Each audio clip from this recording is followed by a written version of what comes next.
నకిలీ మద్యం కేసులో తనపై వస్తున్న ఆరోపణలను ఖండిస్తూ వైసీపీ నేత మాజీ మంత్రి జోగి రమేష్ విజయవాడలోని కనకదుర్గమ్మ ఆలయంలో సత్యప్రమాణం చేశారు.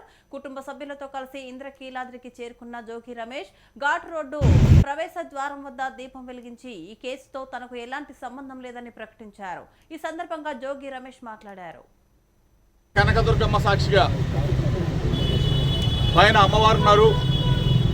కనకదుర్గమ్మ అమ్మవారు కింద కృష్ణమ్మ అమ్మవారు ఉన్నారు. కృష్ణమ్మ తల్లి దుర్గమ్మ అమ్మవారి సాక్షిగా, కృష్ణమ్మ తల్లి సాక్షిగా నిబద్ధతతో, నిజాయితీతో,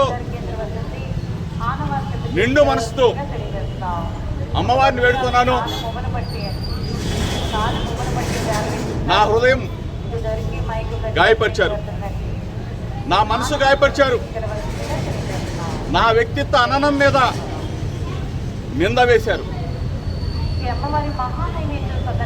నేను నిబద్ధతతో, నిండు మనసుతో అమ్మవారిని వేడుకున్నాను.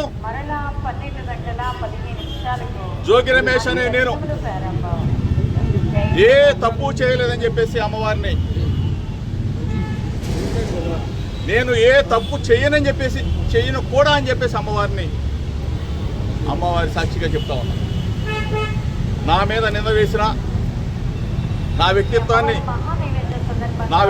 అననాన్ని, నా హృదయాన్ని గాయపరిచిన వ్యక్తులని అమ్మవారు మంచి బుద్ధి వాళ్ళకి ప్రసాదించాలని, వాళ్ళు ఎప్పుడు కూడా చెడు ప్రవర్తనతో మంచి మనసున్న జోగి రమేష్ నాలాంటి వాళ్ళ మీద బురద వేయకూడదని చెప్పేసి అమ్మవారు వాళ్ళకి మంచి బుద్ధి ఇవ్వాలని చెప్పేసి నేను అమ్మవారిని వేడుకున్నాను.